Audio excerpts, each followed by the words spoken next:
You're on. All the king's horses and all the king's men.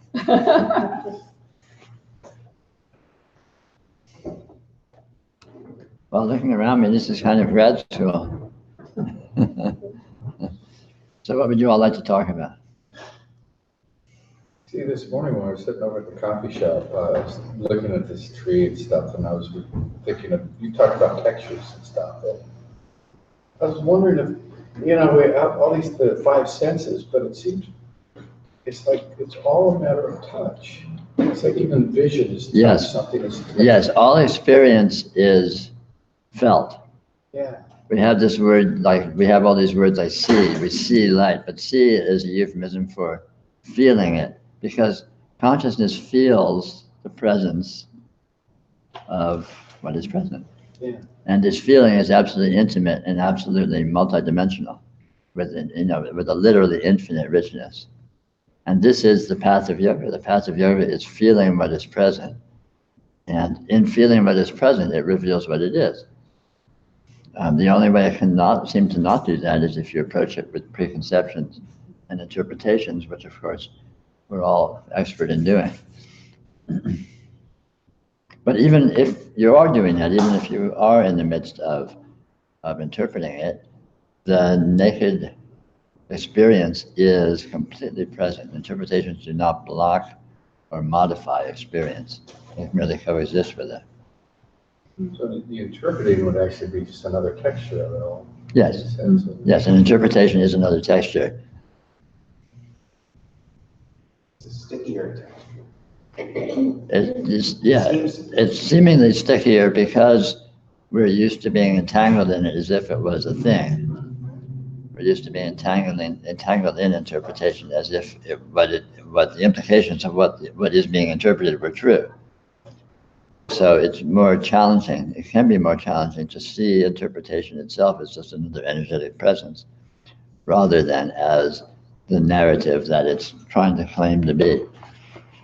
I mean, this is a really primal aspect of this. That's also a primal aspect of delusion, of confusion, is that thought is not referential. Thought is not about anything. Thought claims to be about things, but thought merely coexists with other experience. So I can say, oh, I'm thinking about this chair, and the thought can pretend to be about the chair, but it's not. It coexists with the chair. It may create a caricature of what it thinks a chair is, but the chair and the thought have no relationship to each other except for the fact of their coexistence, which is exactly the same relationship that any experience has with any other experience that's occurring in that instant. And that would be true of thoughts, any thought. I mean, when I'm trying to work something out. Any thought. Any thought. So that kind of provides a step out of thoughts. It's like if that's the case, you just... Thoughts don't refer to anything, they refer to themselves. Imagination doesn't refer to anything. I can say, I remember yesterday. I remember having coffee yesterday. But my memory has absolutely nothing to do with yesterday, nothing to do with coffee. I'm creating a fantasy that I'm calling that arguably may or may not bear some vague similarity to something that may have actually happened, but that can't be determined anyway, so why even bother to go there?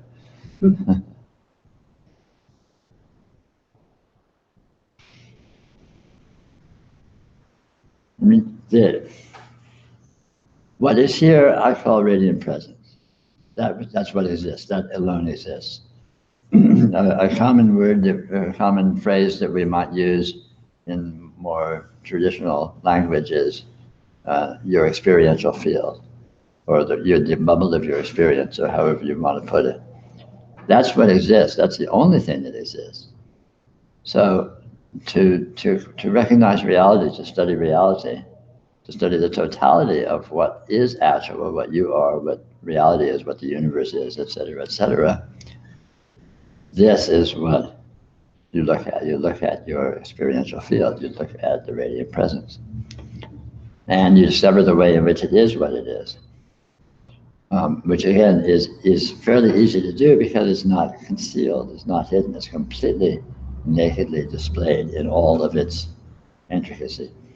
As you've heard me say many times, the only thing that gets in the way of doing that is our idea that we already think we know what it is, and what we think we know is completely wrong. So we don't look at the real thing, we look at our fantasies of it, even as we're seeing the real thing, but we hypnotically don't let ourselves recognize what we're seeing. We see our spin-doctored version of it.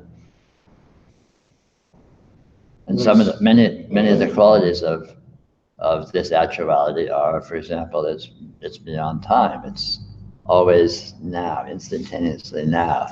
There's no past, there's no future, there's this. And subtly, more subtly than that, there's not even a present. Because if you look very closely, you'll discover the present moment has no duration, which is very, very trippy if you look at it very closely. Also, there's no space. Everything happens here. And where is here? Here is here. How big is here? Here is big, small. How big compared to what? It is the size. So everything is here, everything is now. And this everything is merely the instantaneous apparitions of all of these experiential qualities that self-evidently are appearing. And we have all sorts of elaborate qualifications of these qualities in terms of sense fields and mentality and imagination and emotion and blah, blah, blah. But all of these qualifications themselves are very arbitrary and imposed conceptually. And the actuality is essentially an inclusive continuum, an infinite inclusive continuum, which has no demarcations or separations within it. Very much like the spectrum of light, where you look at the colors, all the colors are there, but there's no actual divisions between where blue ends and green begins. It's just a smear. It's inclusive continuum. And likewise with our different aspects of our experiential field. So, that's just a very light overview of what this is that is here. But you don't need that because you have the real thing to check out for yourself. And if you look at it, you will ultimately discover what I'm talking about and infinitely more, because again, it's not concealed. It's interesting how all these things that you're saying, as clear as they are, they're like these little hooks that the mind can go and watch. Oh, it's that. It's like one word it'll attach to it. Sure, mind can grab onto anything, but it's all fantasy. And it's unimportant. The important thing is, even when mind's grabbing onto these things, even when mind's doing all these things, that's not the enemy. That's just, a naive child playing off in the corner of the room. It has nothing to do with what's happening here. So in yoga, gently, the mind will be busy and the mind will be playing its games as usual, but gently direct your attention to anything. Anything, and something that's attractive or interesting is a good target, the texture of light, something beautiful, something, beautiful music, anything, but be with the texture of what's present rather than drifting off into an abstraction of what you're ascribing it to be. I found that to be very powerful, even if it's a dirty coffee cup, just allow the attention to go anywhere else, and all this that seems so important just kind of dissipates. Yeah, exactly. Or even any stupid little task that you are doing during the course of the day, if you put your attention on it, then it can become, for me anyway, it can become pretty much whatever I want it to be. It can become the great American novel or Bach or something. Something as stupid as washing that dirty coffee cup. If I put my attention on it and I get into it like a meditation, then it becomes pretty groovy.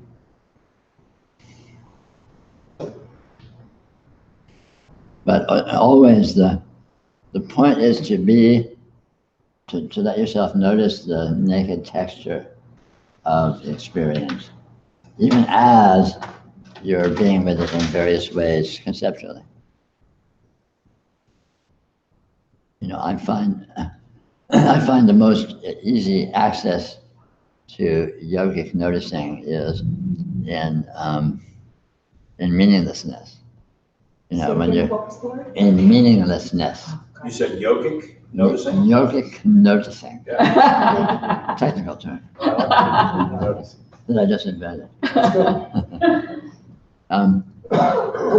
So, you know, you're just sitting around spacing out and, you know, you glance up at the wall or you know, notice the carpet or you listen to the sound of traffic driving by or just something that's just completely neutral and meaningless and absolutely nothing and yet actual.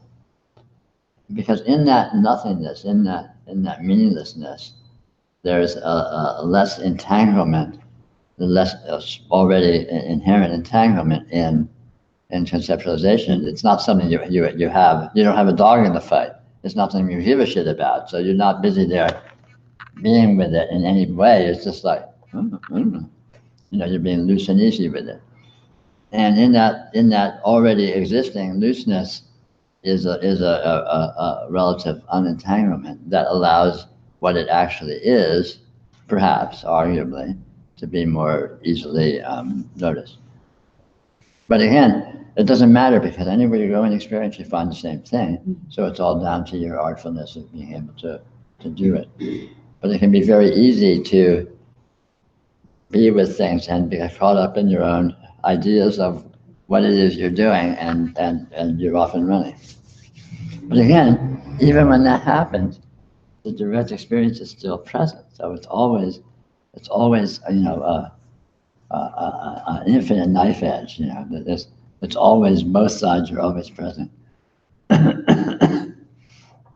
It's not a dichotomy, it's not an either or, it's not either interpretation or direct experience, it's always both.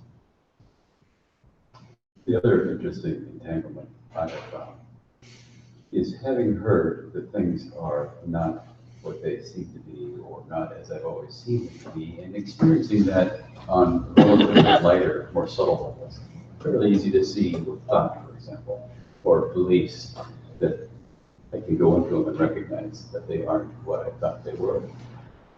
On the more difficult level of the harder reality, the things that you say that you may not want to start with so much, the story is spinning that things are not what they appear to be. And if I start from that perspective, I'm bringing a conceptual overlay to the apparent interest in seeing that they aren't what they are, or what I thought they were.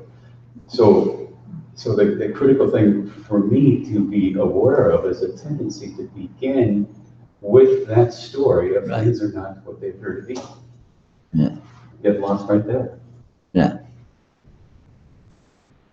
And this is why the trick of it always ends up being go to non-conceptual textural feeling the texture. Because in feeling the texture, even as the mind tries to catch up and conceptualize that, there's a richness that the mind just gets left in the dust. You know, put your hand into a cup of cold water. You know, it's an obvious textual experience that cannot be conceived of, cannot be described. You can say, oh yeah, I'm putting my hand in cold water, it's pretty cold. Yeah, you say that, but meanwhile, you know, the richness is just so obvious. Or look at light, look at color, anything. You know, it's the richness of the immediate textual presence that is felt, that is, you know, completely non-conceptual. And it's not arguably non-conceptual, it's blatantly. It's absurdly non-conceptual. You know, concepts are left in the dust. They're obviously pathetic in that context. So, Fred said something about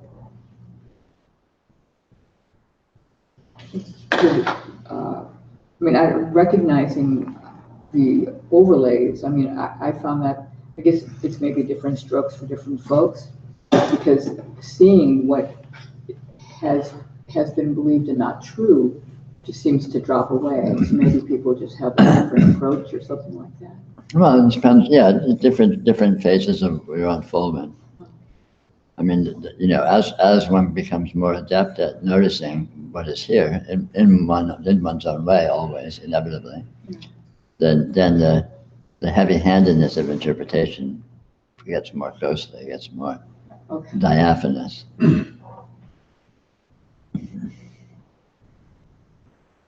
I mean, this is one of the convenient things about yoga is that one doesn't need to dismantle one's misinterpretations or one's ignorant, heavy-handed mentality. It sort of self removes simply in the face of the immediate evidence of the immediacy of the presence of actuality.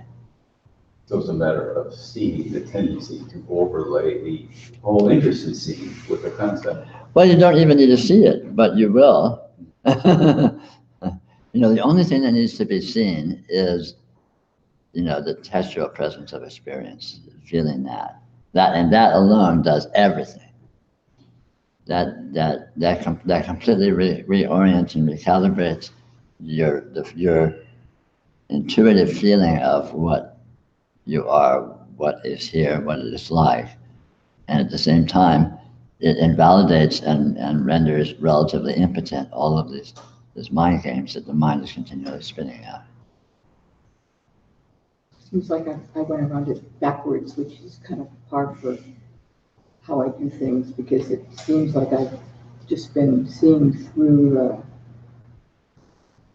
the interpretation, and then now I'm noticing the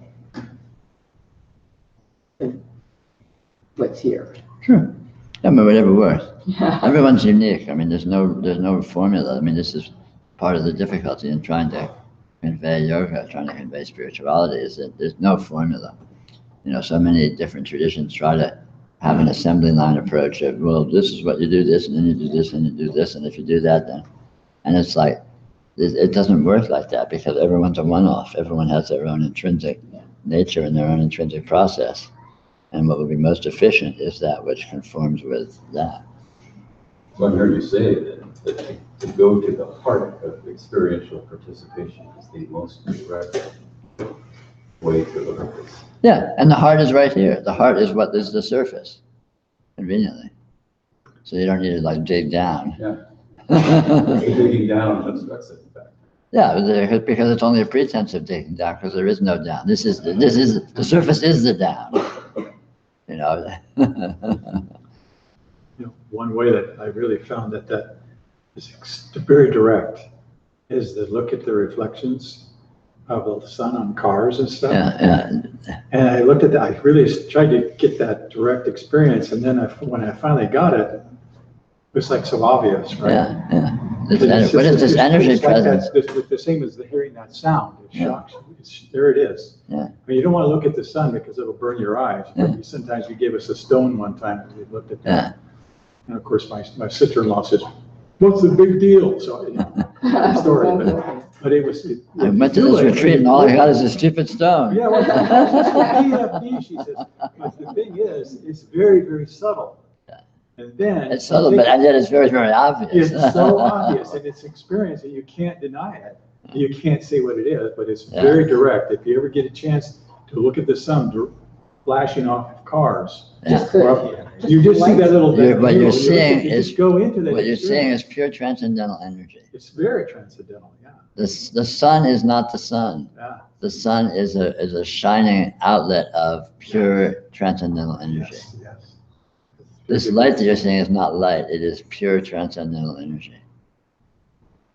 And then the other thing is, then you begin to see how the other so-called senses, things, so the light becomes sort of this very refined kind of vibratory thing. And then you can actually analyze it in those terms. Then you touch feeling becomes a little bit different kind of vibratory rate. Yeah. And then, but essentially then the the same. sounds become, you can see how they start to merge. The sound merges into the feeling. Yes. The smell and taste start to merge together, and you see other aspects of that. Yes. Quite amazing. Yeah. Quite amazing. Well said.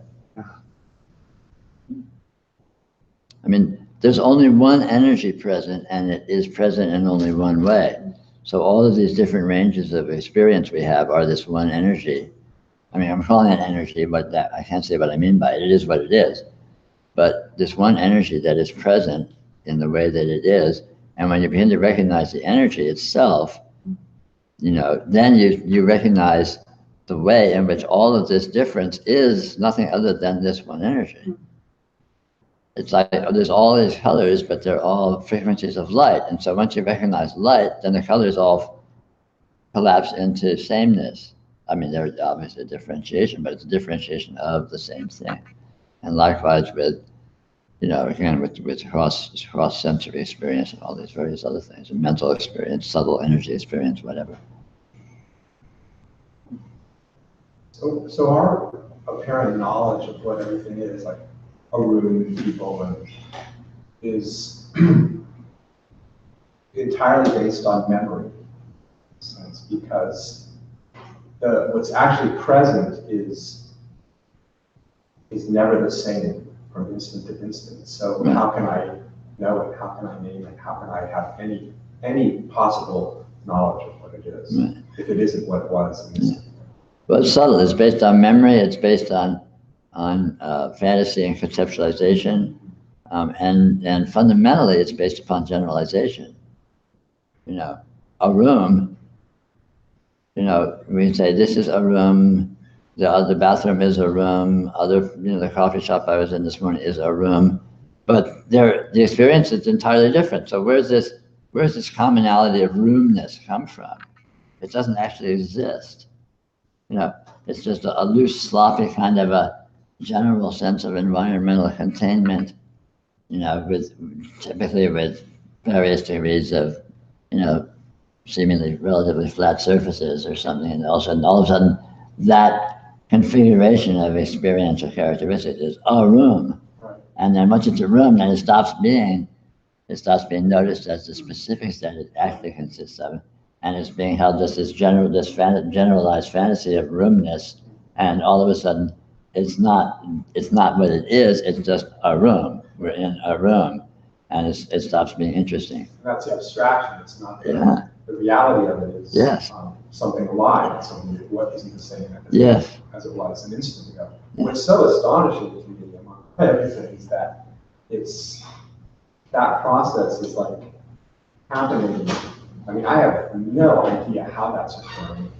The generation of our knowledge of what things appear to be is so, I mean, that is unfathomable how that is occurring. That entire process of recognition of pattern, the naming of patterns, the knowing of what phenomena are, all of that, I don't call it data processing or whatever it is, it's like the supercomputer beyond supercomputer beyond supercomputer, and I have no idea how it occurs, and it seems like it happens instantaneously. Like I just boom, it's like this is all known. Yeah. And I don't know how it's. Yeah, it's the power of what I call the inherent intelligence. This is, pure intelligence. What this is pure intelligence. So it does all that instantaneously. And even just, let's say, call it mechanically or structurally, the instantaneous apparition of all the detail, say all the sensory detail, with the precision that it is perceived with, absolutely in the instant, with no lag time or no processing or anything. It's like bang, the entire visual field in the instant, spontaneously, is completely full of absolutely precise detail. And on the theme of the room, another key thing to notice is that experience is made of specifics. It is not made of generalities. Generalities do not exist. Only specifics exist. So your experience is exactly what it is in the instant, and nothing other, no more, no less. And it's always absolutely unique in the instant. It's never been that before and never will be that again. Yeah. And so this fantasy of generalization comes along and tries to deny the specifics and somehow collapse them into these categories of generalizations of rooms and people and chairs, whereas everything is a one-off and everything is instantaneous in the instant. So there is actually no basis for generalization if you look very, very closely. Right, the categories don't. They don't hold up in the least because the specifics are infinite and instantaneous and unstable and et cetera, et cetera, et cetera. You know, all of which is readily apparent just by, you know, pay attention. Look, check it out. Right. But this, yeah, this has never been experienced before, so there's no category to put it in. And then it's gone, you know, faster than it appears, so that makes it even more impossible. Yeah. I can't reach it, but wait.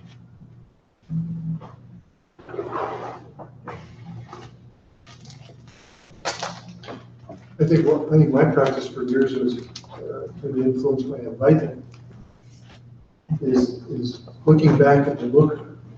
Right. You know, and it sounds like what you're talking about is more expansive. And it's like that's one thing to look at, but then there's the whole field is the looker. Yeah. Too. You can look at the looker, and that obviously is powerful, but the problem is when you look for the looker, you're starting off with an abstraction, because the looker itself is an abstraction, so you're looking for something that doesn't really exist. Whereas if you go to a sensory experience, it's immediate and obvious and concrete. And yet what you find there is the same thing you'll find if you look anywhere else. So to my thinking, it's an easier way to look because you're less likely to jump off into fantasy and less likely to spin off into subtle, you know, conceptualizations. Because again, if you look for what is experiencing your experience, you don't find anything. So if you're engaged in that quest for something that can't be found, you know, unless you're cut to the chase and get to, it can't be found, you're engaged in a search for essentially nothing. Yeah, so you have to like tell yourself, you know, looking for something, realizing in advance I'm not going to find it, but just having that open-endedness, that question, looking, being aware of who am I? You know, who is this? Yeah, and you know, again, any investigation can be fruitful, but you know, being an efficiency freak, my sense is to approach things the most easiest, most direct way rather than more convoluted ways. But again, everyone's unique, everyone's a one-off, so everyone has their own process that's going to be best for them. When you talk about everyone has their unique way, I get stuck, there's one place that I get stuck, and that's when I'm in terror. And I kind of notice the power of surrealism, like when I'm sitting in the terror, I can't go, this is the radiance, it's just like, I don't have the wherewithal. But if I say it's an apple, or if I just put something else there that's maybe even absurd, you know, so it's like for me, I can't go to the unknown, I have to put something there. Yeah. And then after that, then I free up. It's like then I have the easy path to see it as the radiance. But I was just realizing the power of surrealism. For me, I have to put Interesting. Yeah, that was in that state when it's like I look at the energy and it's too much. But if I put something there, but that's kind of what I'm talking about. The radiance is concrete. It's not abstract. And so if you're looking for radiance right off the bat, you're sort of being with fantasy. Whereas if you're with something that is experientially present explicitly, that is the radiance. Mm-hmm. And so all of a sudden you actually have ingress, you have contact, you have an interface point.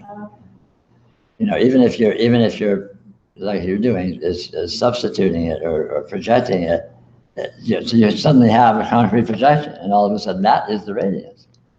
If you can look at the terror itself, but again, something like terror is liable to be somewhat vague and abstract.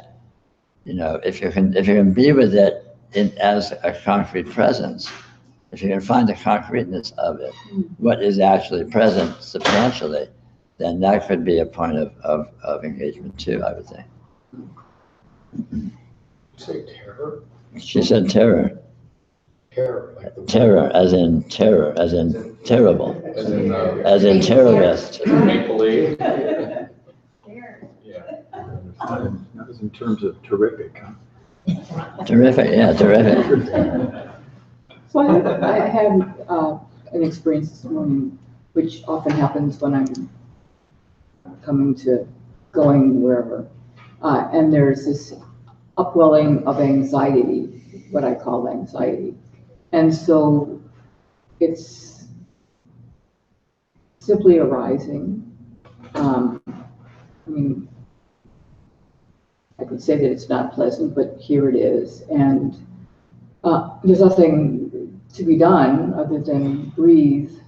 So there's just this arising that is experienced in the body. And is that what you mean when you say just, how did you say, connecting with it, or? Feel the specifics of what is present. So rather than anxiety, So that's the label. Well, I know, this is what I'm saying. Rather than anxiety, something must be present that makes you think you're feeling anxiety. So feel what is experientially present. Something, some actual substantial experiential presence must be here. But that's not like how come, it's. No, it's the thing itself. It's the textual presence. It's here. It's like, I know, I can feel the table. The table is here, and I think there's a table here, and I'm feeling it. So this is the reality. Huh? In the absence of labeling that. Well, not so much in the absence. Just feel what's there, whether you're labeling it or not. So I'm calling this a table, but meanwhile, this is not a concept. This is not me calling it a table, or me calling it an apple, or me calling it anxiety. It's just this, whatever the hell. No words. It's nonverbal. It's a nonverbal actuality. Likewise, your anxiety is some actual presence, or you wouldn't know you were experiencing it. Right. You're feeling it because it's something you're feeling. So what is the something that you're feeling? I don't think you can say. You can't say. Okay. It's not about saying. It's about being with, Right. letting yourself intimately and sensitively feel the substance that it is. Mm-hmm. Not as an emotional or psychological exercise, as an experiential exercise. Yeah. Feel like without the agenda, get rid of it. Well, feel what's there, and whether any agendas are there, that's in its own. That's somewhere else. What's there is there, whether there's an agenda or not. So you're bypassing all the agendas, you're bypassing all the interpretations, whether they're to the degree they're there or not, and just something is present.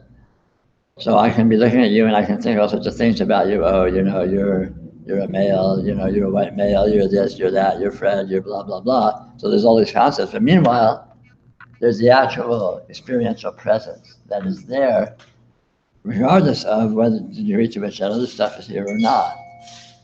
But if I had the agenda to get rid of it, will that not then interfere with the capability for direct, full engagement? No, it does not interfere. I might distract from, but it doesn't interfere with. And the degree to which it may seem to interfere is the degree to which you're distractible. And if you're highly distractible, then you can use Plan B, what I was recommending before, where try to go to portions of your experience that are relatively meaningless to you, where you have less of an agenda, you have less of an interpretation, and so you're already ahead of the game.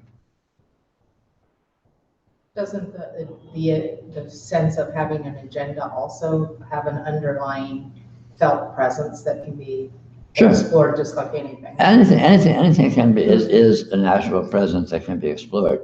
But again, the more loaded it is, it may be, the more difficult it is to explore it directly, because you're liable to be spun off into the meaningfulness, into the emotionality, into the whatever. Mm-hmm. Into any sense that anything matters is basically an investment in fantasy.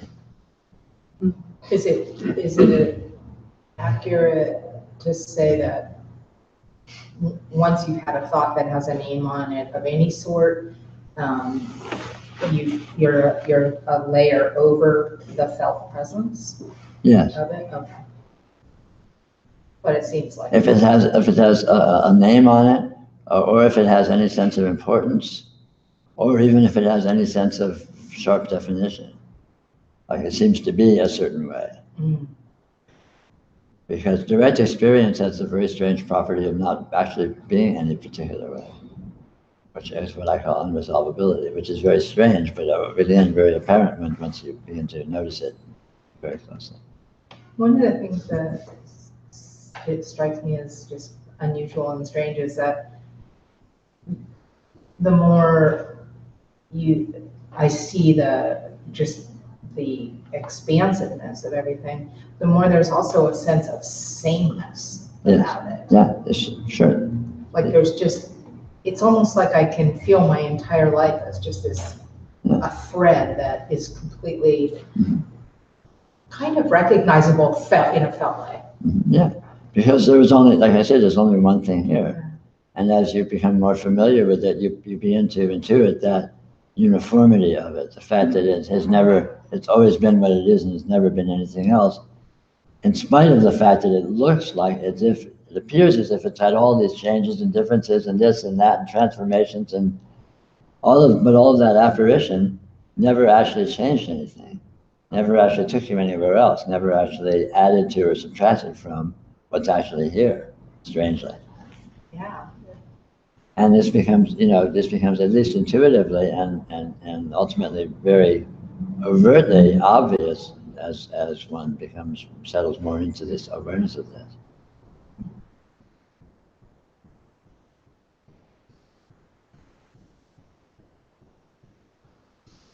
So this is really fascinating because, I'm writing this memoir and I just heard what you said. And, so on one level, I could see this thread, as you said, of all of this transformation from this complete wacko to whatever.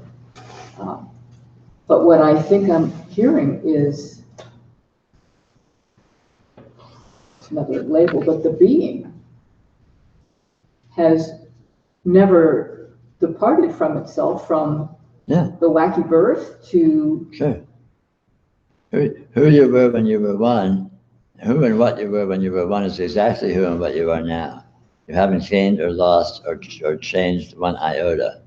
Even as all the cascade of appearances, this continues to morph and continues to present all of these apparent differences that don't actually change anything. They don't actually add to or subtract from what's here. It's like in a TV, you can have the TV is just sitting there, blank, the TV on the shelf. You turn it on, all these amazing shows and movies and educational and horror shows and boring commercials and all sorts of shit.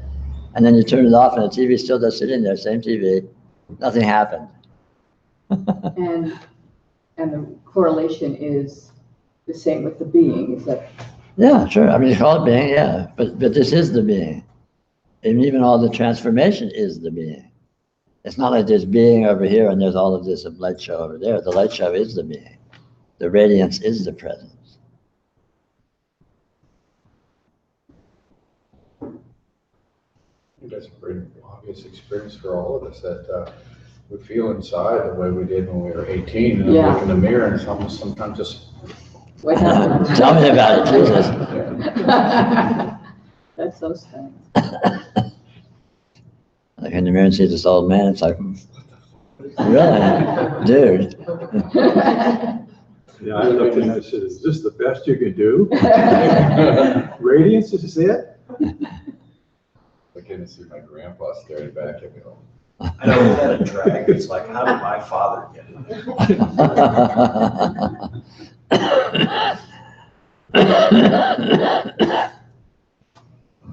That seems to be a real easy and obvious giveaway that we all can experience that. It's something inside of us doesn't move, doesn't change. Yeah. And it's not just something inside of you, it's actually everything Yeah. doesn't move, doesn't change as you become more sensitive to noticing this. And the more clearly you notice what is actually here and the way it is here, you'll notice that all of the change is not actually change. There's nothing changing.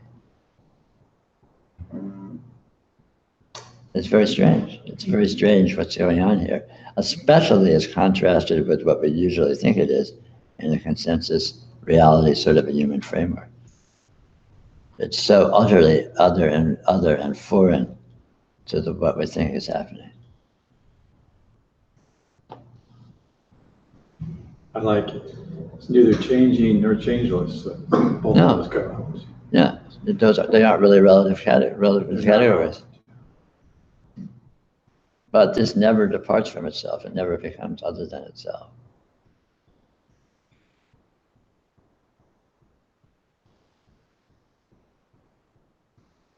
Why don't we have a 5-minute break?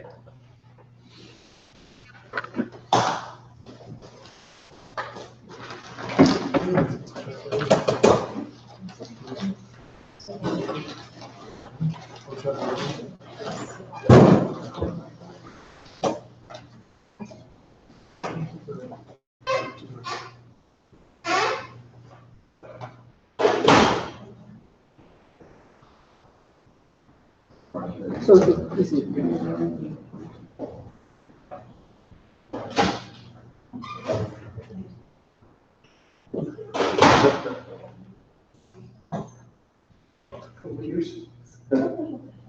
So,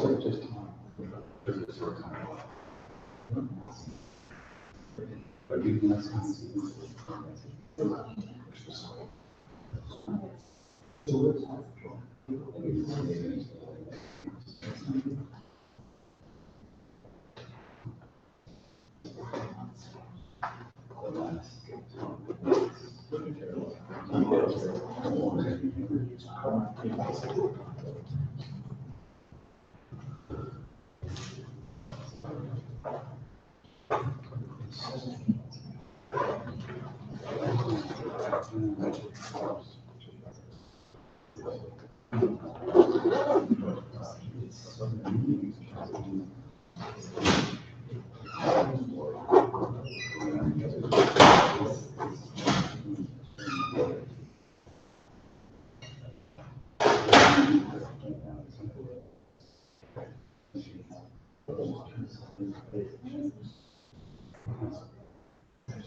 So we can hook this up over the next couple of days.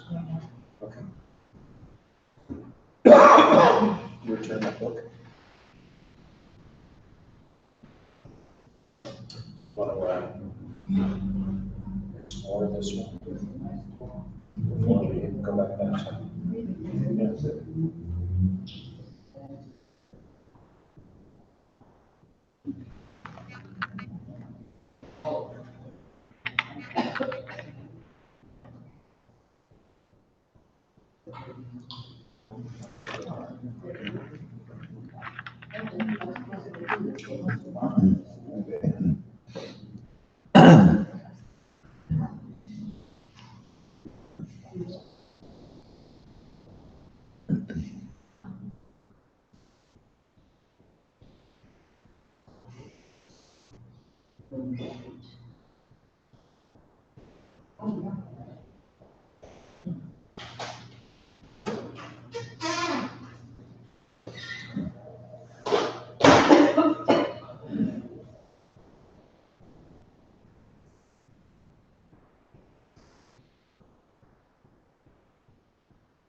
Oh, yeah.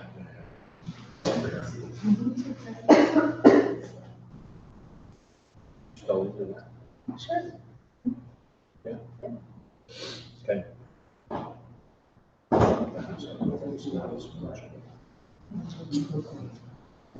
That's much consideration.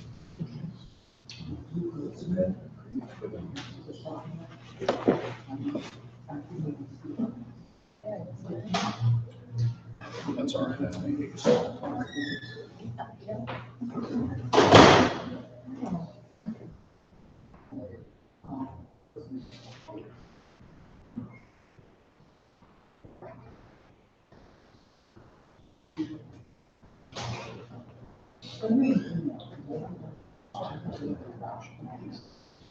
As usual.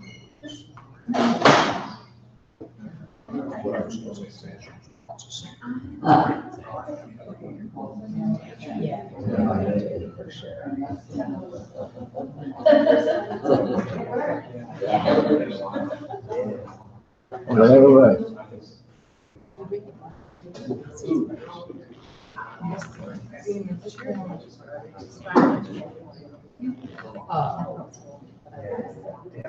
More, but not. Yeah.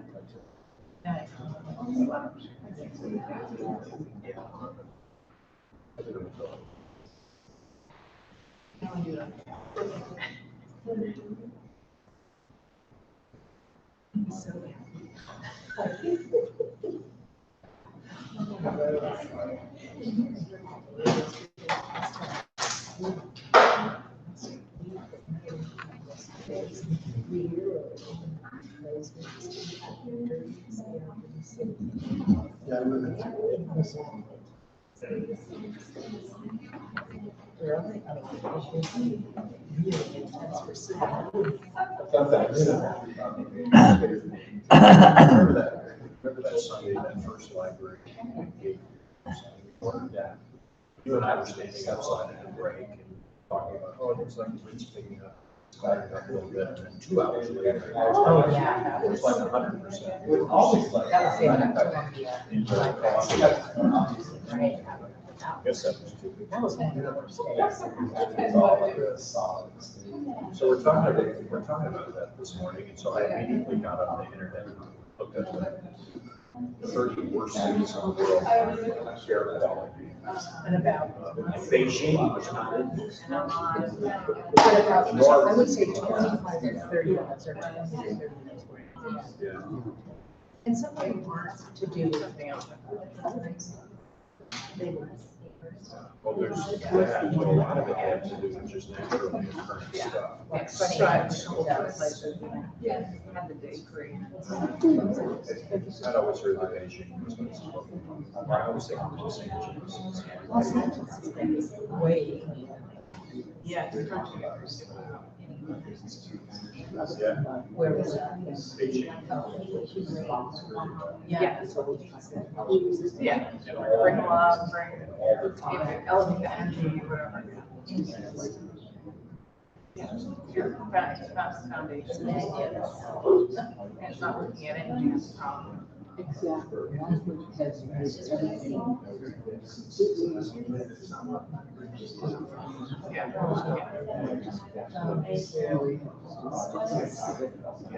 Over about 74 degrees. It's just interesting how everybody opens eyes. It's a special. Nothing's wrong with that. Today they're free. Or were they? Yes. Or it's just suspicious. It's just, it's interesting. Yeah.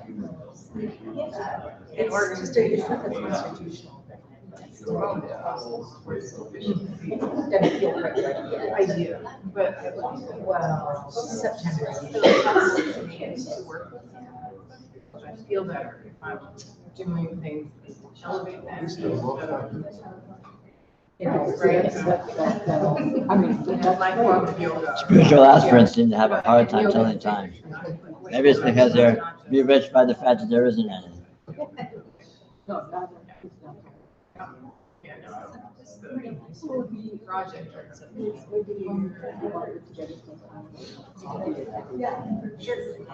It is. It's kind of soft. I could get you. Yeah, so you were, I know you were writing, but I just remember. Oh, that's funny, because I want to. Yeah.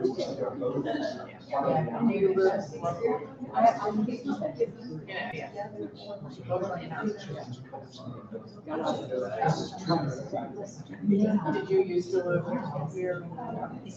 Yeah, but I've been involved with these always like for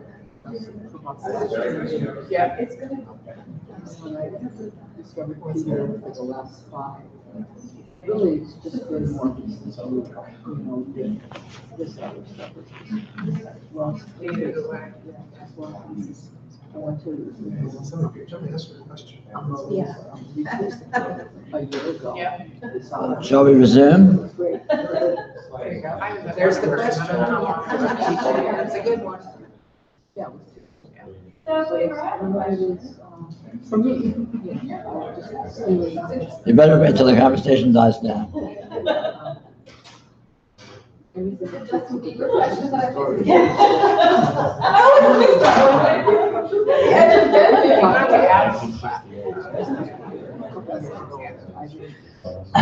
I think I actually earlier to me, because I finished something. So if you want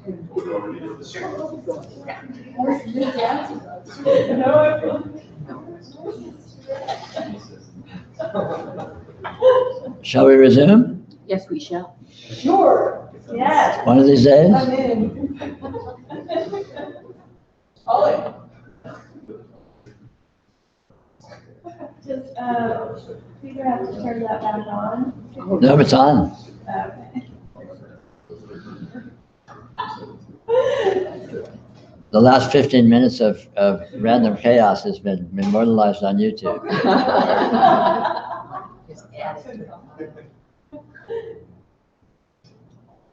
So I'd like to go back to what we were talking about. all these seeming transformations that we've experienced, or horribleness, or whatever we want to label it. But what you're saying, and you've said this, is nothing is gained or lost. Nothing is gained, nothing is lost. Yes. No matter what has happened. Yes. Yeah, that's really something to sink in. Yes. Now, things can be apparently gained and lost in terms of the seeming development of the patterns. For example, you now can speak English, whereas at one time you couldn't speak. But that is in the patterning. That's not in you. That's not in what is present. Okay, just say a So bit more. the TV show has developed. The Nancy TV show has developed from speechlessness to being able to speak English, and yet the TV hasn't changed. And the show is just flickering lights on the TV, so the show isn't really there. The show is not an actuality. What's actual is the TV. When you watch a TV, you're not watching the show. You're watching lights on the TV. You're watching the TV screen. You're watching the TV screen that's changing color. But yet you ignore the TV, you ignore the screen, you ignore the colors, and you concentrate on the supposed abstraction of the story that's happening. Which would be the patterns. The patterns, where there can be seen to be all sorts of development occurring. Boy gets girl, hero saves the day, whatever. All of that seems to happen, but meanwhile, there's just been these flickering lights that don't go anywhere. So they're just right there. The TV is flickering lights, flickering lights, flickering lights, flickering lights, and just bang, just sitting there. So the patterns seem to change, but the patterns are nothing other than what they are, and what they are is just radiant presence. And to take it further, what is coming is that even this pattern called death isn't changing anything. Of course not. Well, don't say of course not. I mean, you know that. Well, you'll know soon enough. No worries. And the same with birth. I mean, Of course. and so this thing that we call being isn't really a solid. It's totally solid. It's the only solid. There is no solidity except for being. This solidity is not solidity of a table, it's solidity of being. There is no table. And being just is everything. So Being is, period. it is. And that's the only true statement you can say.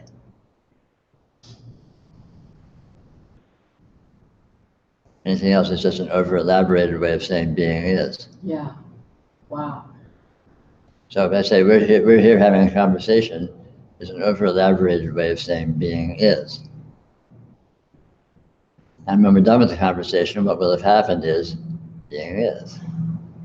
And when the talk's over and you go home and do whatever you do this evening, what's happening is being is. And someone on their deathbed, being is. And somebody now. Of course. Of course. Being is not born, patterns are born. Body is born, body is just patterns. Body is patterns. And patterns have no coherence. It's stunning.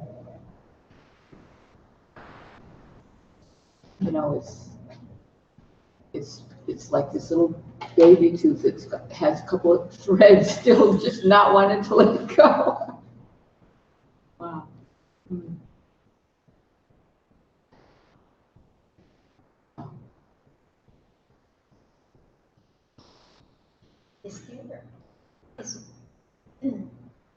Sometimes I get this feeling of concreteness. Mm-hmm. And I can even sort of visualize a concrete wall. Mm-hmm.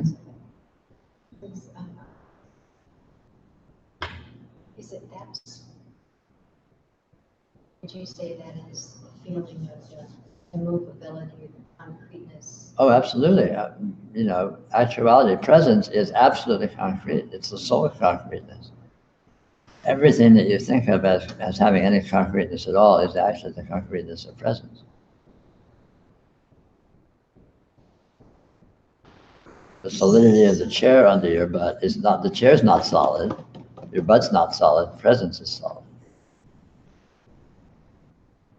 so it can present it as those qualities. It's one, it's just one. Yeah, obviously, any and every experiential quality of which there is an infinity, and infinity to the power of infinity, perhaps, is nothing other than the flavors of the present. I think maybe whatever.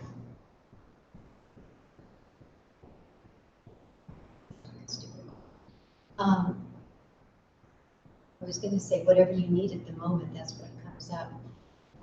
Just what comes up, comes up. Sure. I wonder why one would be highlighted strongly over. Well, it's all mysterious, you know. Synchronicity is mysterious. The unfoldment of karma is mysterious. You know, the seeming, you know, alignment of circumstances that lead to other circumstances synchronistically is mysterious. But again, all of that is not amenable to analysis or to figuring it out. So, you know, you're left with mystery in any case. So why not just start with mystery? To that point here, though, it's like what I keep discovering is that any way that the system or whatever life attempts to kind of arrive somewhere at some conclusion about the way it is, this doesn't hold up. Right. And so, it's just interesting, like I'm hearing you speak about, you know, I can say the same thing about the conclusion that it's unresolvable. I mean, as I look, it's like the sense is very much that doesn't resolve to be something definite. But there's also a feeling of like, I also can't conclude that it isn't actually changing at the same time. In other words, the transformation, the apparent transformation of us, say, as creatures, I can't also conclude that isn't some actuality either. Like there's a sense that, I'm not doing this very clearly, but that whole way, and I understand like why it's framed this way, that unresolvability is what's actual and the apparent change and all of this is not real, it's not abstraction, it's how it is. It's real, it's just not what it seems to be. Right. Well, yeah, I don't know what it actually is, but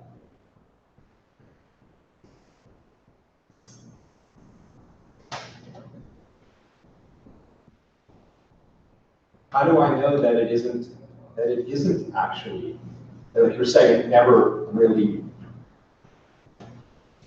nothing actually changes in a sense. And I guess what I'm asking is, I'm not so certain about that, actually. Maybe it actually does change. Sure, well that's... Like that it doesn't change is also a hypothesis that I can't demonstrate definitively. Yeah, well, I present it as it doesn't change as a remedy to our ordinary interpretation where there is change and there is development and that's all that there is and there is achievement.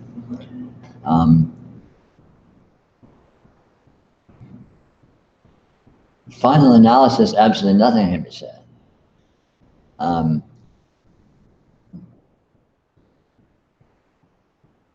It never becomes anything other than what it is. You know, so saying that it doesn't change is, you know, it's a very sloppy, heavy-handed, inaccurate way of trying to refer to that, of trying to imply that, even though it implies other things too. It is what it is, and it is what it is beyond space and time, so essentially beyond development. But that doesn't preclude development as it being that, because that may be an aspect, or that may arguably an aspect of it is what it is. Yeah, because we look in a mirror and there is, well, I mean, all there is appearance, right? So the apparition of this, and as part of that, there's this appearance of radical transformation. Yeah, the appearances. Oh yeah, the appearances change. Nothing but change and nothing but development. But the appearing is always absolutely constant, the same. Appearing is appearing. and it is what it is. You know, the appearances are wildly different. The appearing is always exactly identical. So radiant presence in its radical state is one thing that does not become anything other than radiant presence. Even as the way it presents itself is infinitely varied and fluid and inconceivably diverse. It seems like saying that it doesn't change is a clumsy way of saying it's recognizing itself continually as itself. Sure. Yeah, always. I mean, that's a very, a very nice way of saying, as best can be said, which of course can't be said, what's going on here is it recognizing itself, it exploring itself. It's looking at itself, and this is what it sees. And then it may or may not draw conclusions about that, and that's what it sees. And all of that is its dance with itself. And that's what your experience is its dance with itself. You know, it seems like there is a very distinct feeling of no change, in that whenever an openness to lack of resolvability, an openness to the beingness is here now, seems to come with an obvious sense of spontaneity of this moment, with timeless, non-changing being. Mm-hmm. Yeah. So it's a very real experience too. Yes, well, I mean, from the point of view of yoga, it's not a matter of philosophy or metaphysics of does it change or does it not change.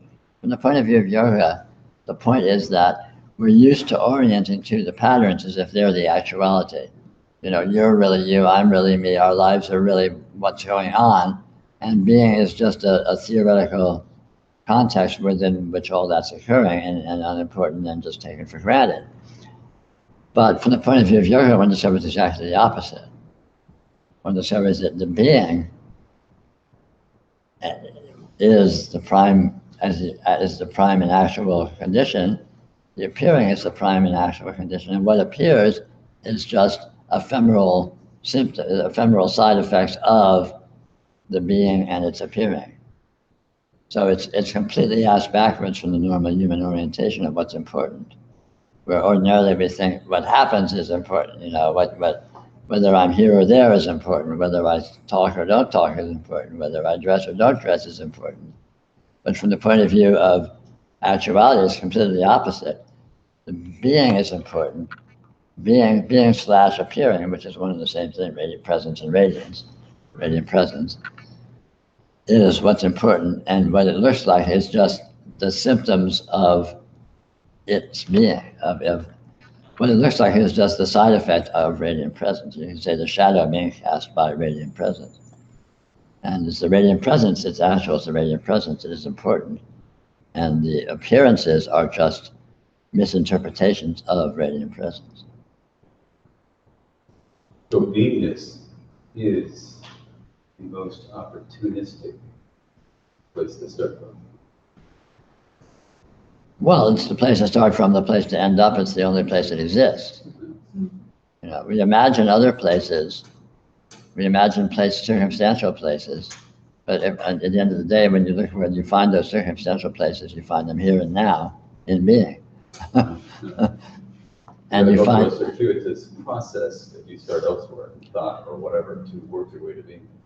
Yeah, and it's unnecessary because you're going through a process of nothing that it was ever anything other than being this. So why not start at the finish line?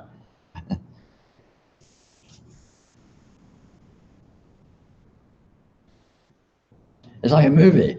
A movie is absolutely nothing but flickering lights on a screen and paper or plastic cones vibrating back and forth. That's what a movie is, period. Period. Never was anything more or less than that. There's nothing else happening whatsoever. And yet, would you rather see, a teen slasher movie or an amazing, whatever. There's all these differences in movies, and that's what we're interested in. We don't give a shit about the colored lights on the screen and the fucking speaker cones vibrating back and forth. And yet, that's all that's happening. There is no movie. And analogously, here we are, and we're really concerned about, this pattern of light and this pattern of sound and this pattern of touch and blah, blah, blah. And yet all it is the presence of those qualities. There's no coherence, there's no entities, there's no bodies, there's no circumstances.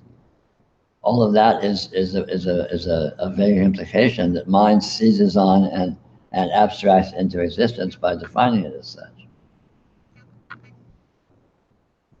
And so it's a matter of noticing the movie.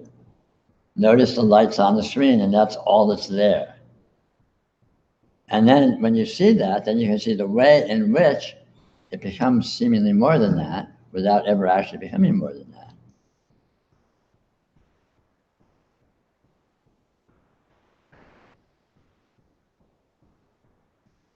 You say something more about the concreteness, like,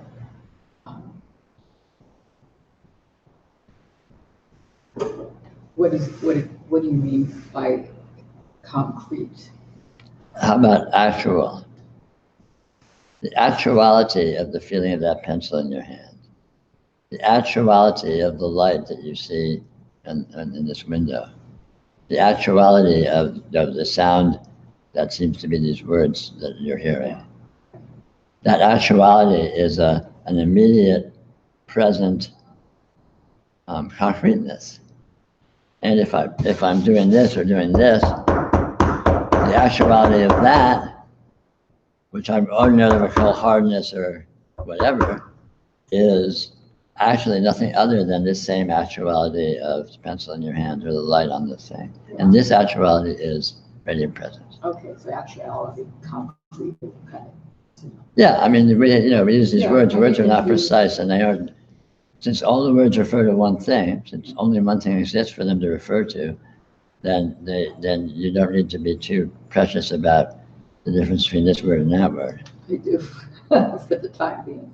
That helps, actuality. Feels what's actually present that I might call sound or light is what actually is present is experience, the experience of those things. Yeah. That's what feels common. Yeah, and experience is another word for what I call radiant presence. It's just, I mean, it is what it is, and all of these words don't capture it or define it, of course. And again, all words refer to the same thing. So these more global words like experience or presence, more explicitly or more obviously refer to the totality, total condition.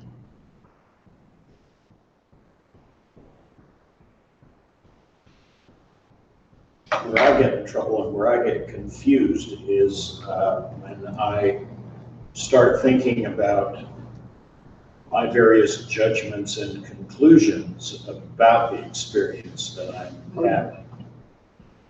Yeah. Because I spin that shit out all the time. Sure, and that's interpretation. That's the substance of human normality, and it's a pure fiction. Yeah, and it's weird, man, because I'm getting that. I'm starting to really actually believe that, but I'm still subject to those judgments and conclusions that come along with it. The time gap between the experience and the judgment and realizing that it's a judgment or a conclusion seems to slowly be getting smaller. Yeah, that happens. But it can still go on for days. Oh yeah. And yet, even the being caught up in all of that, what is that? What's doing that? How does that happen? What's that made of? What am I? Yeah, what's going on here? Even as it's in these elaborated, abstracted, emotionalized complexities, how's that appearing? What's all that made of? What is it that's happening as that's occurring? And it collapses into the same thing. Or presence. Yeah. Fucking presence. Where are we Where's the off switch? Jesus. Where's the outdoor? Where's the exit? Yeah, and at a certain point, I'll remember. I'll remember that it's it's just a spin. It's and then I'm back to experience, and what that feels like is solid ground. if there is such. It's as solid as we got, so if that's not solid, we're shit out of luck.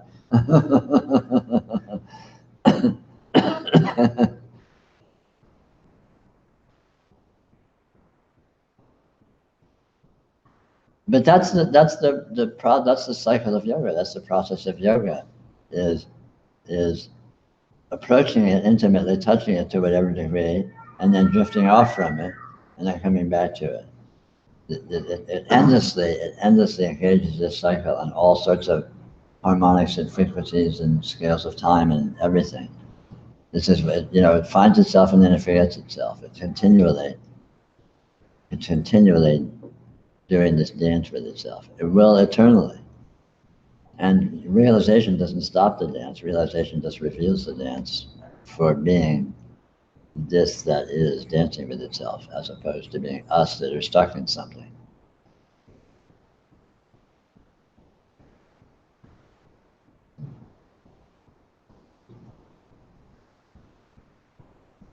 And do you think trying to speed the process up, is there a point in trying to do that, or just say, well, it's going to happen when it happens? Well, either way. And that's down to your nature, your temperament anyway. Well, and it is, what you're saying, Yeah. it is, Of course, it didn't happen inevitably. there must be not. Well, there may or may not be. I mean, there seems to be some participation, and what that is and how that is and if that is all question marks. But it's not necessarily off the table. So by all means, try and speed it up. Maybe it's your predestined nature to speed it up, right? So here I am exercising my free will, speeding it up, and it's my destiny to do so. I mean, how can you tell? At the end of the day, it's just how you want to spin it. But so don't let the fact that you have no control stop you from trying to exercise control, is what I'm saying. Because at the end of the day, who the fuck knows? It reminds me of breathing. Yeah. Yeah, good point. Sometimes it seems like all that we could talk about is checking, I mean, when we're here talking with you, is talking about, oh yeah, that's included too. That's included too. That's included too. Yeah, everything's included, Yeah. but nothing is excluded.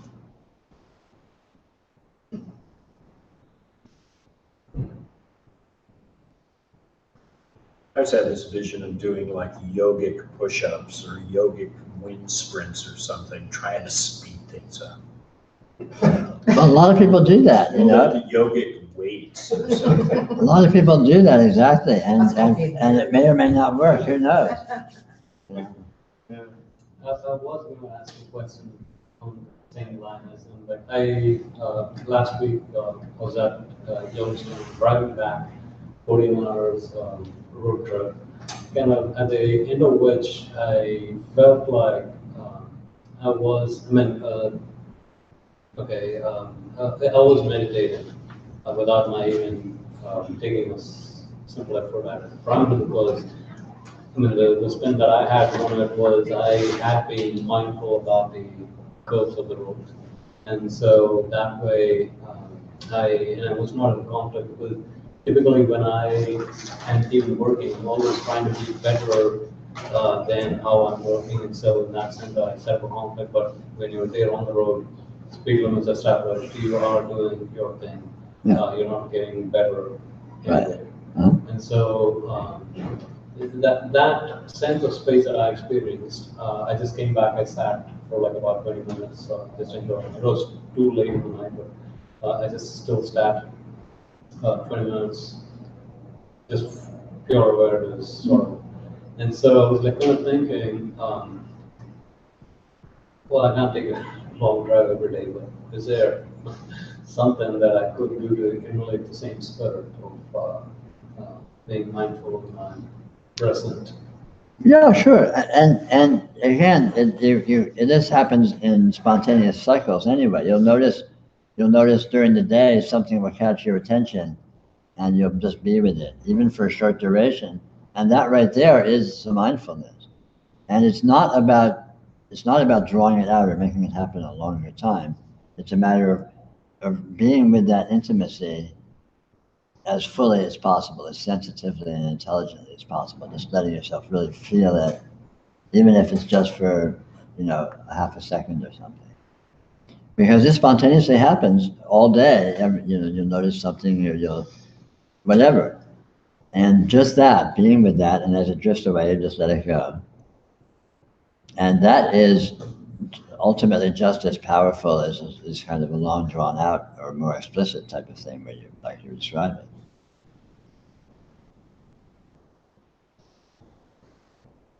In fact, possibly I would say more powerful, more useful, because if it occurs in the midst of your normal distraction, there will be less of a dichotomy between, now I'm on the road and I'm doing this and I'm being mindful and it's all of that, and now I'm back to my normal distraction.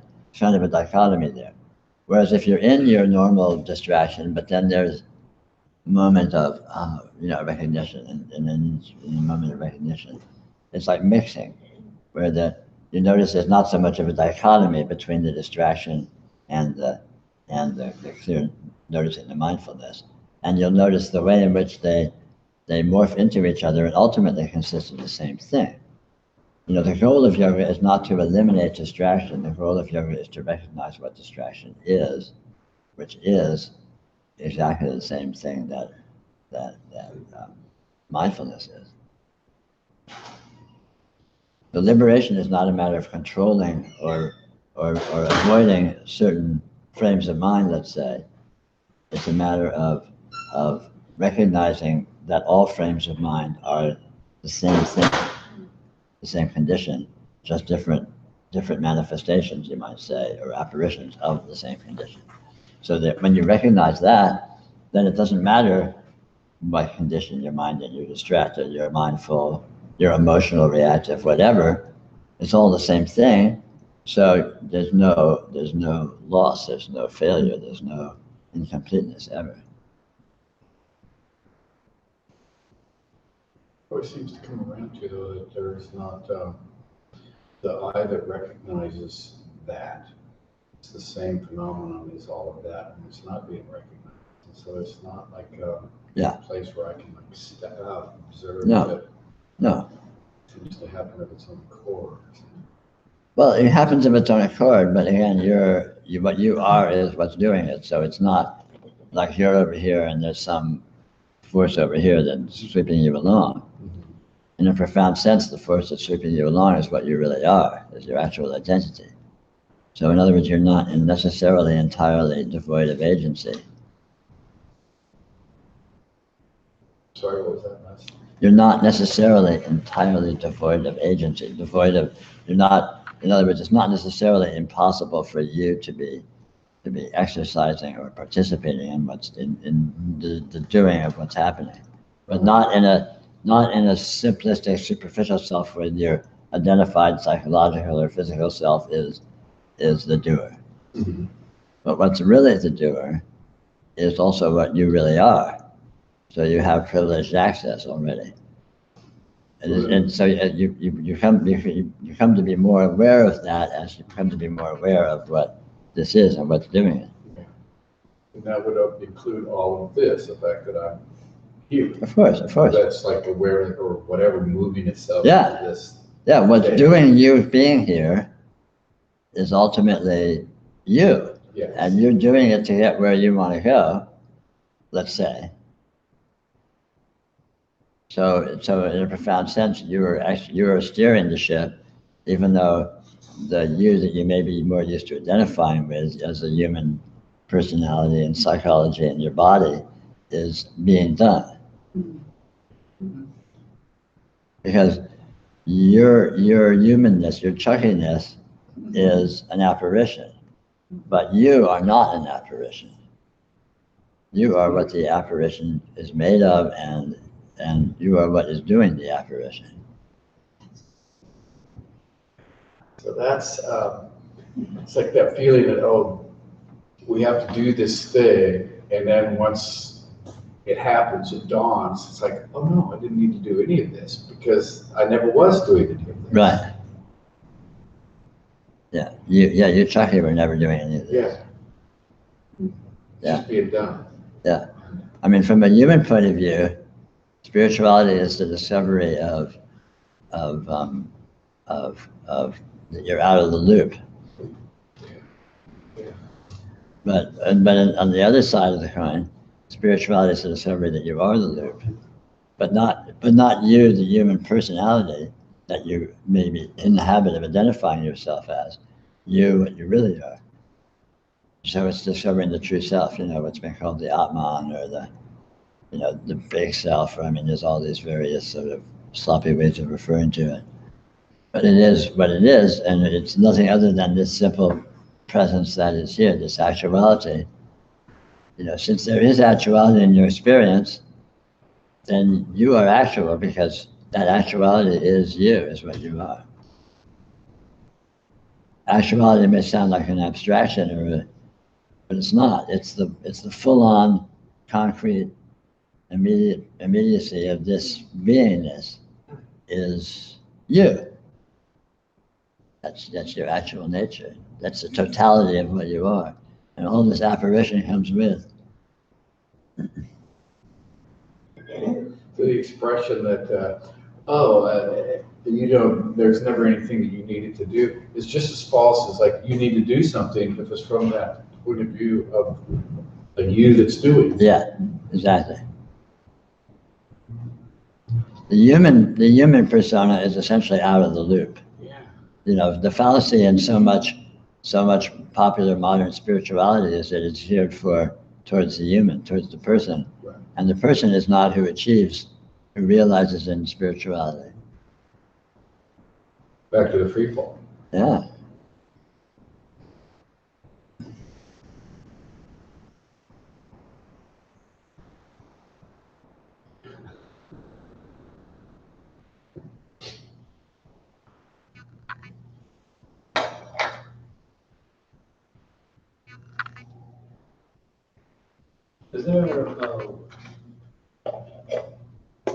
Are there pointers towards consuming hang-ups as part of this perspective? Say, procrastination is one of my big hang-ups. Basically, the more I read, the more I kind of stayed with it. It's more of a manifestation of my fear of what's next that I seem to be having a problem dealing with. It's a reason why I never show up on time here and so on. It's basically, even if I clock myself to, hey, I'm going to be working through these and I'm going to be doing that, there is still always something that would manifest from me that would kind of just subvert the whole thing. So how,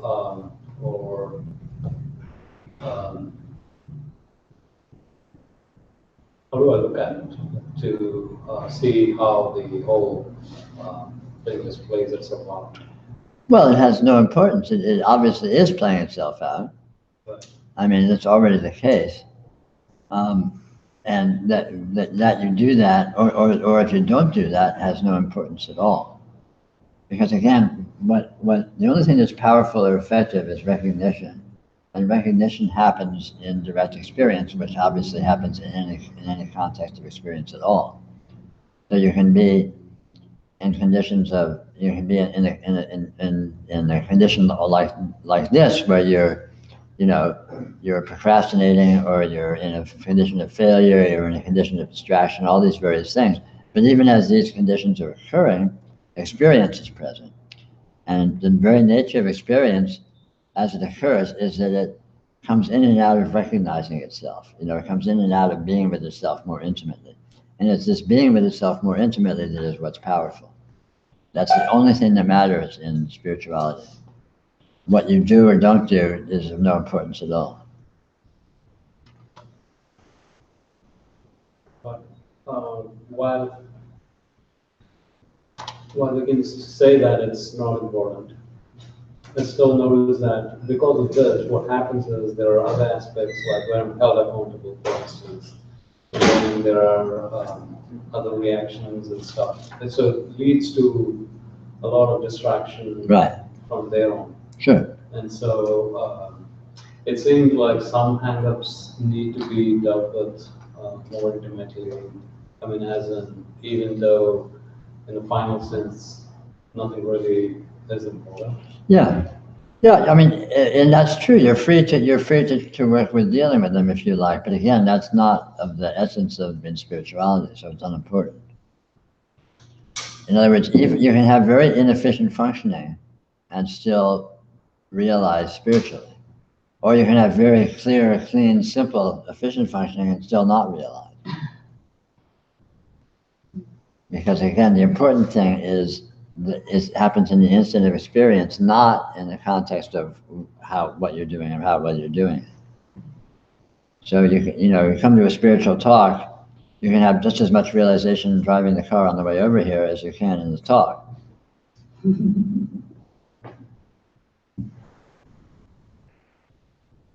But the qualitative experience is not the same though.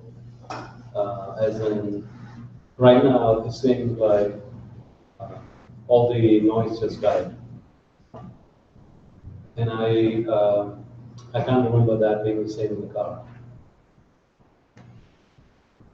But it is basically the same. It's essentially the same, even if it's superficially somewhat different.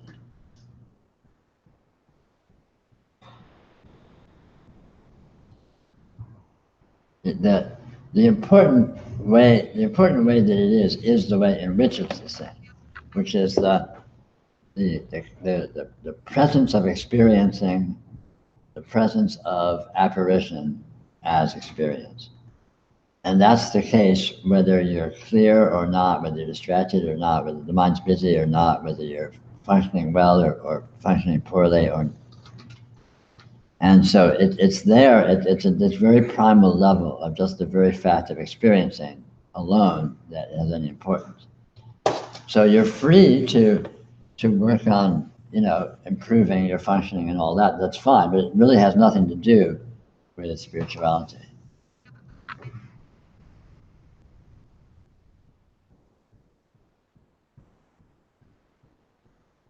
Which is just the presence, the very naked, essential presence of experience itself, and what that is. That's the whole ball of wax right there. Just the fact of experiencing, and obviously that fact is always the fact.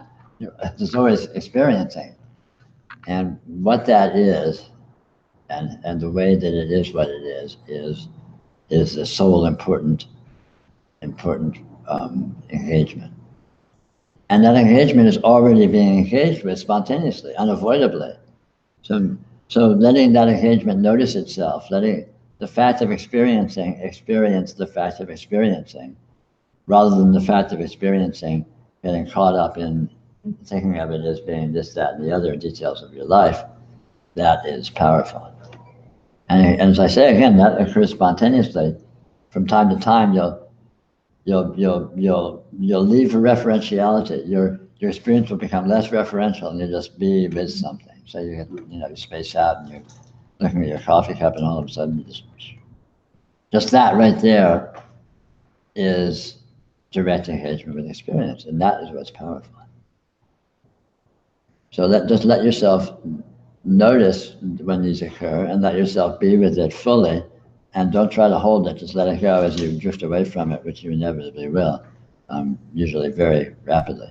But what I'm saying is also that I'm noticing it more frequently in, say, a satsang, or when I'm kind of in a state where I'm not trying to get better. Right. Okay. Well, then you're free to take advantage of that. If you can notice that in these conditions, you can try to have these conditions occur more frequently in your experience if you're able to, and take advantage of that.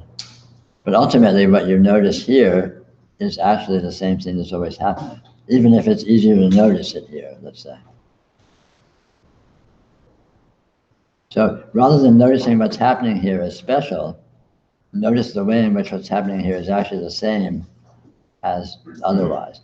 So you head up to go to the men's room or something, and as you leave the room and walk out there, notice the transition from what it feels like, say here, if you have a clarity, to what it feels like as you move out into distraction.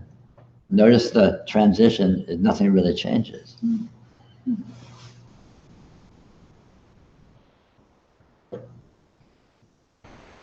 Other than the qualifiers. Huh? Other than the qualifiers. Yeah, which are abstractions. You know, I mean, what comes us up is the hypnotic power of mind. Yeah. Mind is essentially a device that, as soon as it has a notion or a concept or a suggestion, it powerfully tries to simulate what that notion would be like if it was actually happening. So as soon as so I say the word elephant, inevitably the mind somehow tries to simulate what that is like experientially. You picture an elephant or whatever. You know, it's a spontaneous occurrence. You know, that's how verbal communication occurs. As you hear the words, the mind seizes the words and tries to create actualities out of them, experiential actualities. And this colors our experience enormously. You know, oh God, you know, another day, shit, tomorrow I have to do such and such, and oh, you know, I'm not feeling that great. And so as soon as there's all of those suggestions planted in mind says, okay, bang, it's a happy day and you don't feel good and you're not happy. And sure enough, it feels that way. But it's all hypnosis. Exactly. And what's actually here is a big question mark. It's uninterpretable weirdness. It's like, wow, all just this weird, wide open weirdness. And what is it? You can't say what it is. And when you can't say what it is, what is it? It's that simple. When you can't say what's happening here, what is it? As soon as you say what's happening here, it seems to be that to some degree. Oh, this is a spiritual talk. It's wonderful. I feel, you know, clarity. Oh, we're just hanging out in the room and there's some crazy guy up front who's spouting all this bullshit. You know, God, I can't wait for lunch. I mean, bang. You know, all of these different ways of spinning it, the mind simulates it as if that's true. And this is how we experience our days, day to day, typically. I mean, you know, in human normalcy. You know, we build up these fantasies of what's going on, and then it feels as if that's true to some degree. And we have the emotional reactivity, the feeling tone of what that would feel like if it was true. And then all of a sudden it is true. All of a sudden I am having a crappy day at this stupid talk, as opposed to just what? And in that what, in that I don't know, in that openness, in this openness, what is it? And that really is the key. It's just the openness. And it's not some openness as opposed to some closeness. It's just no answer. Yeah. No answer. And in no answer, there's no question, and just this. So I want to clarify when you were talking to somebody about, I guess it was presence, being in presence, or, you know, something that it sounded like we're trying to do. I know that's not accurate. But my experience is it's just,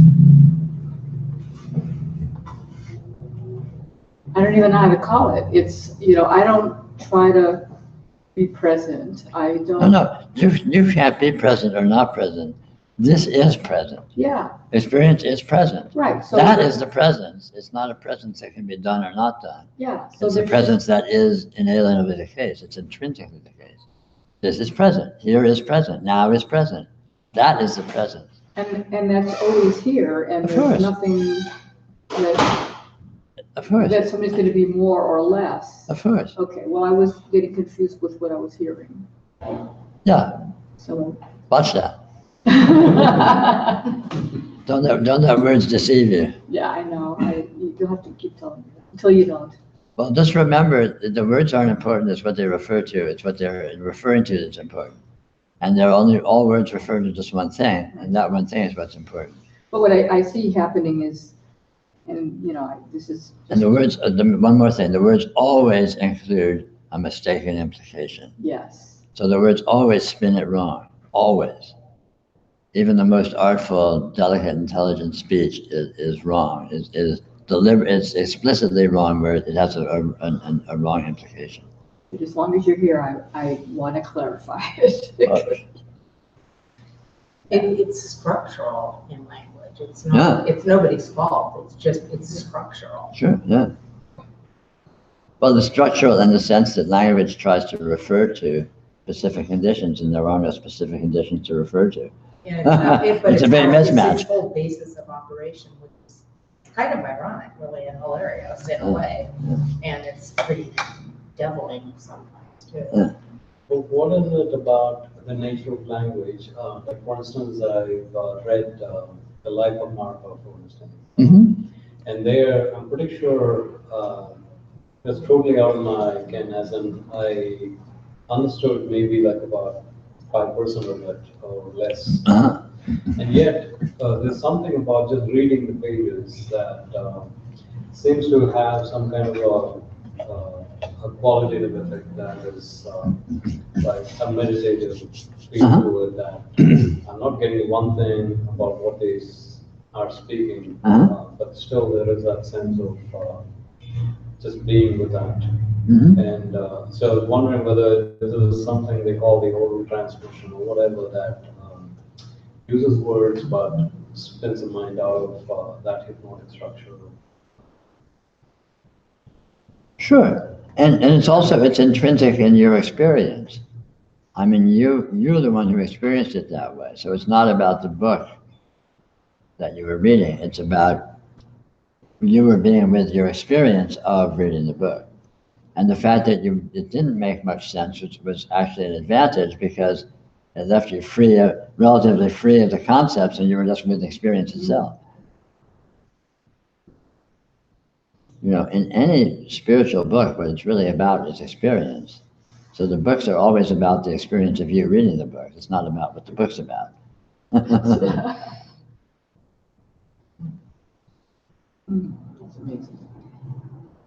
It seems to me that maybe a rough way of describing what you're talking about with being is a feeling of home, feeling of being home. Sure, absolutely. So, in light of what you were saying about that comes and goes during the day, and when you go out and seemingly go out, and then it always sort of comes back and it stands. And it seems to me that it would behoove us to just sort of revisit or remind ourselves maybe about home. Sure. That we're always home, Yeah. no matter whether we Sure. realize it or not. Here is where you are. This is home. And it's very intimidating. Being home has no sort of negatives to it, No. generally. Well, the actuality of home, this that is here has absolutely no negative. It's completely supportive, completely nourishing. It provides everything and demands nothing. So just sort of reminding oneself, if you were thinking about anything to do for this, just sort of remind yourself that, home. Yeah, but just where am I? Where am I? What is this? This fullness that is here is the fullness that's always here, and it's always here, and it's always full, and here you are always. So again, I'm gonna clarify. So in the shower, doing the thing, thoughts may arise. Who cares? Scrub up, rinse off, come out, wipe off the wet. Thoughts come. But it's all seen, it's all experienced. Of course. So this is what we're calling home. I'm just, Of course. okay, Where are you when you're showering? here. Right. And, you Where know. are you now? Here, but, you Where know, are you when you're at home? here. Well, then this is home. So I guess I'm trying to understand what I'm hearing. There doesn't seem to be anything to come back to Of course not. You Okay, never leave it. all right, I just need to get there and make sure I understand what I'm hearing. And yet it may seem as if you're leaving, because again, if you find yourself heavily orienting to the hypnotic suggestion of concepts, you may seem to be, oh, I'm distracted, I'm not being present, oh, I'm caught up in. Which is another thought. Well, of course it's thoughts. Okay, And it all happens here at home. But you right. may not recognize the home just because you may feel like you've gone somewhere else. Because, Oh, oh, I'm lost in thought, I'm not present. It's like, how can you not be present? Where is it that you are when you're lost in thought? Where is the being lost in thought happening? because, thought arises like anything else. And course. it's just, Of course. okay, just checking it out. But, the other night, you got a discussion about bliss. Somebody was asking about bliss. You said something like, I said, well, what is the word for bliss, or how do you define it? You said it's inclusiveness. And it seems like that's what you're talking about all the time. It's like, you're not saying, this non-meditation is not different from meditation, being in the shower is not different from this other thing. Satsang. It's all included. Yeah. It's just the intrinsic nature of this that is here. It's always this that is here, and it always is its intrinsic nature, whatever it seems to be in terms of the dominant activity. Maybe that's what this interpretation is constantly trying to do, is to separate things out. Yeah. Yeah, but that's a fallacy, because there is no separation and there's no out. And yet there's an infinity of range of flavors, but the flavors never actually leave this. They never actually become different. They're just flavors of this.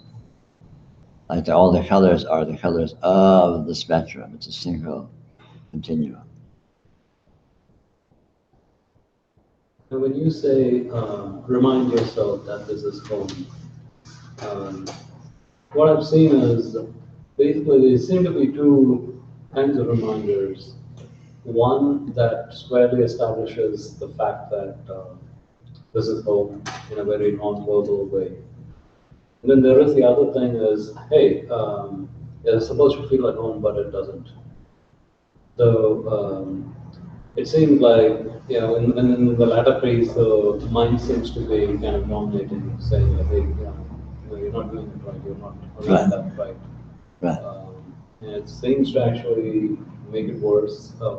But in the former, it's just like a one single signal seems to say.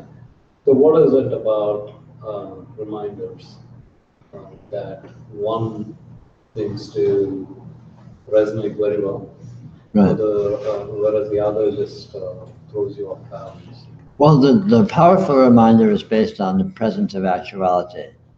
The complex reminder is based upon qualities of assessment. This is, where am I? Here. This is actual. This is where I always am. So this is home. That's just a simple fact. There's no qualities there. Now, does it feel good? Does it feel bad? Does it feel like home? Does it feel not like home? Does it feel... So all of that kind of more elaborate ways of looking at it is a misunderstanding, because this can present itself with an infinite degree of apparent elaboration, but it never actually becomes anything other than here and now, and it never actually excludes you, because you're always right here, right now. So obviously, just the simple empirical fact is, this is where you always are. This is your location. This is your context. This is your environment. This is your medium. This is your milieu. And so all of these sub-assessments about how it seems to be, or what qualities seem to be presenting, or how you're feeling, or all this are just different nuances of flavor that this can include.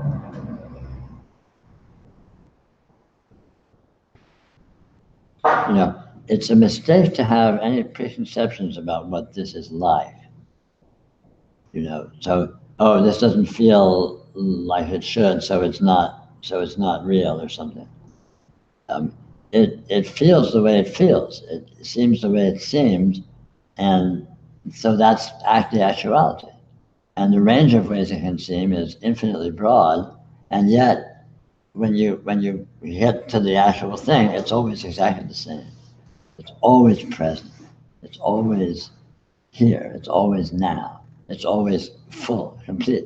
The field of experience is always completely full.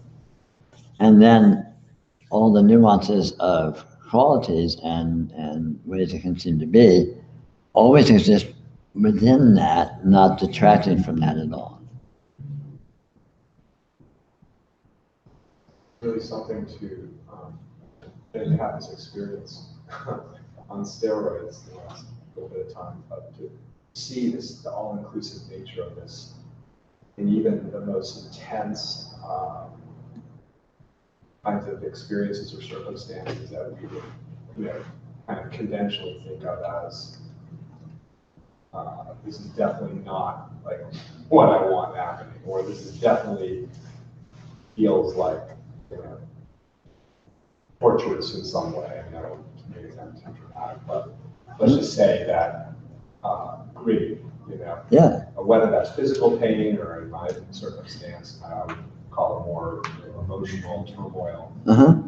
And the opportunity that it has presented to actually recognize that this is absolute, this is home too. Yeah. Really something. Yeah, and that's the high water mark of yoga. When we start off yoga, when we're beginners, we recognize it where it's easy, and then as soon as it gets hard, we lose it. So the path of yoga consists of recognize it where it's easy and let go of it when you lose it. But as this occurs, you'll find yourself losing it less and less, depending upon what the circumstances are like. In other words, you'll be able to handle heavy seas, so to speak, easier and easier, while still recognizing, oh wow, this is it. And ultimately, you never lose it, because ultimately, whatever happens, it is this. Right. And it's really tricky too, because it's like, there's been quite a few moments of sort of recognizing that what we call suffering, like, I've had this seeing that I wouldn't even know how to begin to create something. Like that this is as miraculous, this capacity, it sounds crazy maybe, but it's like, I wouldn't even know how to generate the convoluted nature of, what the mind can do and the situations it can find itself. It's like, and sort of seeing how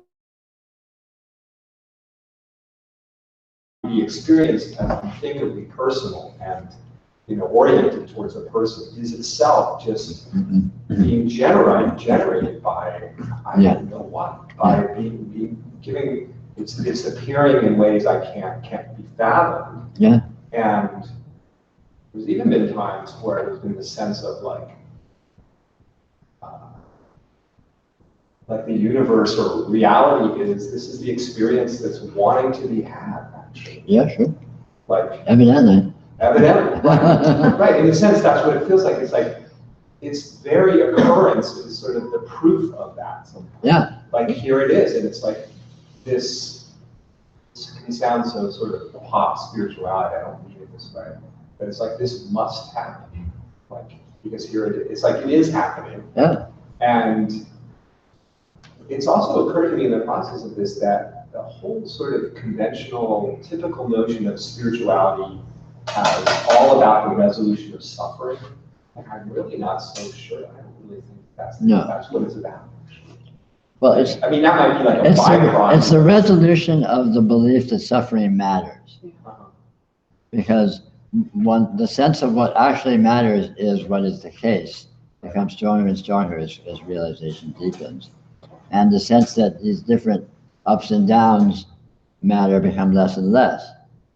It doesn't negate or eliminate the presence of all these qualities. It doesn't negate or eliminate the pleasantness or unpleasantness of these qualities.